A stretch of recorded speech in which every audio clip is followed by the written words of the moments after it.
Hi everyone. तो आज के वीडियो में हम कूलाम के नियम को डिस्कस करने वाले हैं। कूलाम का नियम हर एग्जाम में पूछा जाता है, हर साल पूछा जाता है, स्पेशली बोर्ड एग्जाम्स में। So let's discuss it. Coulomb का नियम क्या होता है? कूलाम का नियम बेसिकली दो चार्जेस के बीच कैसा बल लग रहा है और कैसा बल लग रहा है उससे रिलेटेड है।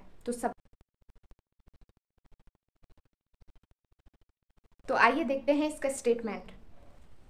कूलाम के नियम के अनुसार दो स्थिर बिंदु आवेशों के बीच लगने वाला स्थिर वैद्युत बल दोनों आवेशों के गुणनफल के समानुपाती तथा उनके बीच के दूरी के व्युत्क्रमानुपाती होता है।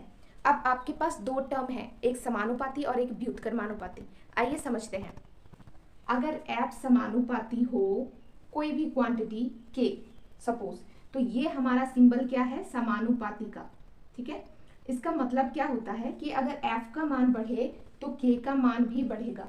ठीक है, अब F व्युत्क्रमानुपाती 1/K, उस समय इसको हम बोलेंगे व्युत्क्रमानुपाती। ठीक है, इसका मतलब क्या होता है? अगर F बढ़ेगा तो K का मान घटेगा और K बढ़ेगा तो F का मान घटेगा, दोनों ऑपोजिट होगा। यहाँ पे अगर F बढ़ा तो K का मान भी बढ़ेगा और K बढ़ा तो ऑल्सो F का मान भी बढ़ेगा। अब इसी स्टेटमेंट से हम यहाँ पर इक्वेशन बनाएंगे। कूलाम के नियम के अनुसार दो स्थिर बिंदु आवेशों के बीच लगने वाला स्थिर वैद्युत बल दोनों आवेशों के गुणनफल के समानुपाती। तो इसका डायग्राम क्या होगा? सपोज ये हमारा Q1 एक चार्ज है और ये Q2 एक चार्ज है। कैसा चार्ज है? स्थिर चार्जेस है और इनके बीच की दूरी सपोज R है। ठीक है, अब इन दोनों के बीच ये जो दो हमारे पास चार्जेस हैं, ये दोनों चार्जेस या तो प्लस प्लस चार्जेस हो सकते हैं तो प्रतिकर्षण बल लगेगा, या फिर प्लस माइनस चार्ज हो सकते हैं तो आकर्षण लगेगा। वो अलग टॉपिक है, लेकिन बल तो लगेगा ना। उसी का इक्वेशन हमें फाइंड आउट करना है। सो गुणनफल के समानुपाती यानी Q1 इंटू Q2 के समानुपाती, ये हमारा इक्वेशन नंबर 1 हो गया। तथा उनके बीच के दूरी के व्युत्क्रमानुपाती। अब व्युत्क्रमानुपाती दूरी कितना है? R है, तो F इज इनवर्सली प्रोपोर्शनल। ये प्रोपोर्शनलिटी का साइन है और ये इनवर्सली प्रोपोर्शनल बोला जाता है। 1/, दूरी के वर्ग के, बीच के दूरी के, यहाँ पर वर्ग के व्युत्क्रमानुपाती। ठीक है, वर्ग नहीं भूलना है। तो ये R², ये हमारा इक्वेशन नंबर 2 हो गया। अब लेफ्ट हैंड साइड में दोनों साइड FF है, कैपिटल FF, तो हम लिखेंगे समीकरण 1O2 से क्या लिखेंगे? लेफ्ट हैंड साइड बराबर है तो बिल्कुल राइट हैंड साइड भी दोनों मर्ज हो जाएंगे। तो F समानुपाती Q1 into Q2 upon R²। अब ऊपर वाले चीज को रब करते हैं। अब आगे देखते हैं। अब जब भी ये समानुपाती का सिंबल हटता है तो हमारे पास एक कांस्टेंट आता है।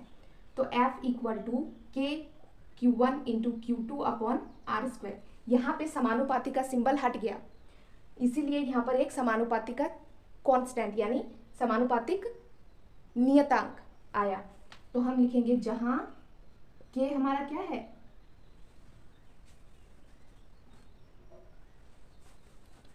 K हमारा है समानुपातिक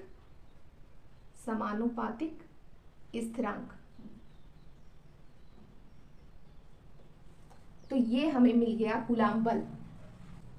अब आइए जानते हैं इस K के बारे में कुछ खास बातें।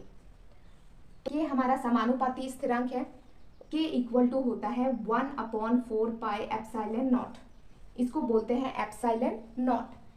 ठीक है, इसकी वैल्यू क्या होगी? सबसे पहले हम एप्सिलॉन नॉट की बात कर लेते हैं। एप्सिलॉन नॉट को बोला जाता है निर्वात की विद्युतशीलता। निर्वात की विद्युतशीलता, ठीक। इसकी वैल्यू होती है 8.85 इंटू 10⁻⁻12। ठीक है, जब हम एप्सिलॉन नॉट की ये वैल्यू 8.85 इंटू 10⁻12 को यहाँ पे पुट करेंगे और यहाँ पर 4 तो 4 ही है, पाई का मान 3.14 बिठाएंगे तो हमारे पास K की वैल्यू निकल के आएगा 9 इंटू 10⁹ आएगा। ठीक है, अब K और एप्सिलॉन यूनिट की बात कर लेते हैं।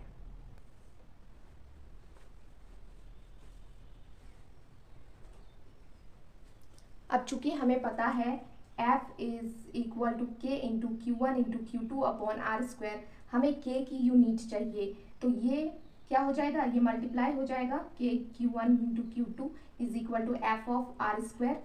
Now K is equal to F R square बटे Q1 इंटू Q2, बिकॉज हमें के की यूनिट चाहिए, तो के इज इक्वल टू हमें पता है एफ मीन्स होता है फोर्स, बल, और बल का मात्रक न्यूटन होता है, तो न्यूटन, आर मतलब दूरी, दूरी का मात्रक मीटर होता है, और यहाँ पे आर स्क्वायर है तो मीटर स्क्वायर होगा, तो यहाँ पे मीटर स्क्वायर, और क्यू हमारे पास चार्ज है, और चार्ज का मात्रक क्या होता है, कूलम, तो यहाँ पर Q1 Q2 है तो कूलम स्क्वायर। बेसिकली हमारे पास के का यूनिट क्या आ गया, न्यूटन मीटर स्क्वायर पर कूलम स्क्वायर, तो यहाँ पर हम लिख दें न्यूटन मीटर स्क्वायर पर कूलम स्क्वायर। और एप्सिलॉन नॉट की मैं आपको बता दूं, ठीक जस्ट इसका उल्टा होता है, कूलम स्क्वायर पर न्यूटन मीटर स्क्वायर। ठीक इसी तरह से आप एप्सिलॉन नॉट का भी निकाल सकते हैं। If you like that please like, share and subscribe to this channel. Thank you for watching this video.